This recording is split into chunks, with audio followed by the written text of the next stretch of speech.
As fallout continues tonight, local community leaders are calling for change, continued change, pushing for programs to reduce teen violence. Today, I sat down with Pastor Lamont Higginbottom. He's hosting an anti-violence event this weekend.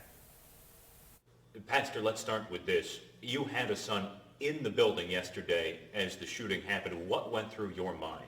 I think what would go through any parent's mind. I was worried about my child, my son, and panic, fearing the worst, and then eventually relief when I got text messages from him letting me know that he was safe.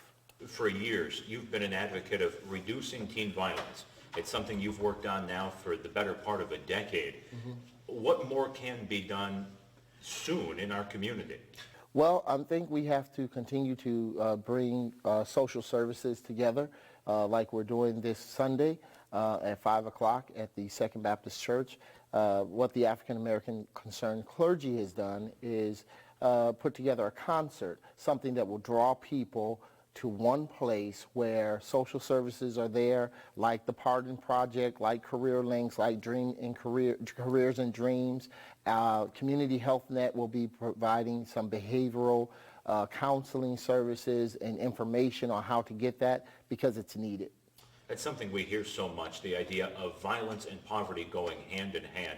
How much does giving people just a few tools to get out of poverty help reduce violence? Well, poverty is the parent to violence, and if you give people the resources that they need where they're not having to live lives of trauma and stress and depression, I think that you'll start to see a lower rate of violence in the community.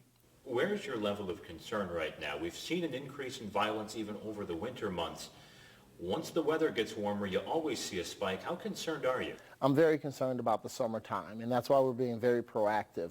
We're planning neighborhood peace parties right now. We're planning a huge fishing trip between some of the neighborhood kids and police officers, and we're trying to get ready for Cops and Kids again this year. The problem is we don't have all the funding that we need, but we're people of faith, and we believe that at some point funding will come in so that we can continue to fight the good fight against violence and make a more peaceful community.